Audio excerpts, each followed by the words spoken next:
We are continuing our flour power lesson over here with Chef Julie for this Food City Friday.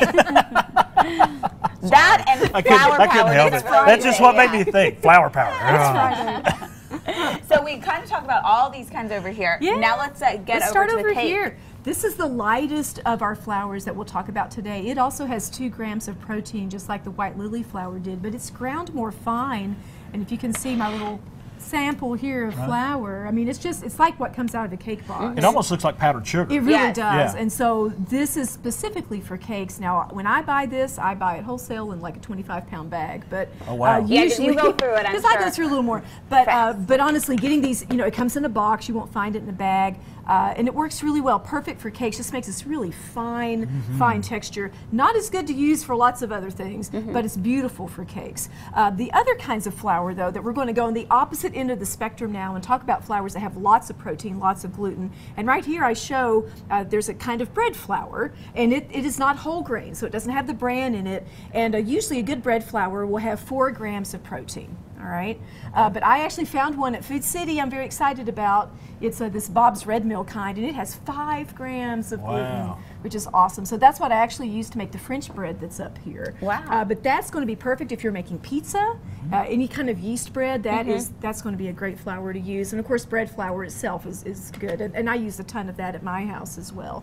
So the higher the protein, the better it is. The better for the structure. Yeah. So if you're doing a yeast bread, if you want something with a chewy crust like pizza, you want the high gluten. But if you're going to make a cake, you don't want high gluten. No, you don't want it to You don't be- want a tough cake. No. Right. Or a biscuit. So that's why You don't want a tough matters. biscuit. It Yeah. matters. Now, one of the other flours I love are whole grain flours, and that's where we are using all of the grain.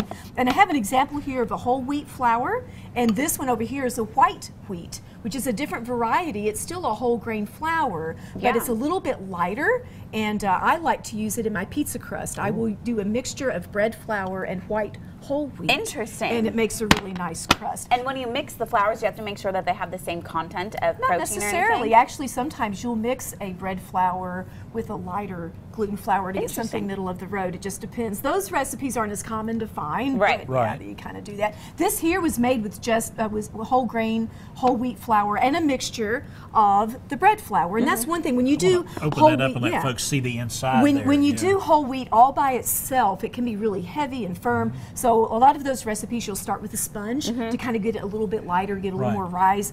This one didn't do that. But the other way to kind of get around that really heaviness is to mix it with a flour that doesn't have the bran in it. Right. So it just depends. One thing you'll notice, if you use whole wheat flour, you're going to need more moisture in your recipe Right. because that bran absorbs that. And Chris, that's- how does that It's smell? just amazing isn't smell. it? Oh, there's something about fresh baked bread. Oh, I yeah. don't know. My kitchen was smelling really good yesterday, making all these things I bet for so. today. But yeah, and really the simple thing to remember with any of these flours, look at the little label, look at the protein content. Okay. That's all you got to know. You don't have to know the percentage of gluten. Just look there, and if you're just wanting a middle of the road flour, stick with your all-purpose. If you want something really light, find something that's got the 2 grams. If you want Perfect. something heavy, get the other. All right, very good. We'll be back in a minute and wrap things up here in the kitchen. It is bakingwithjulie.com and foodcity.com for more information.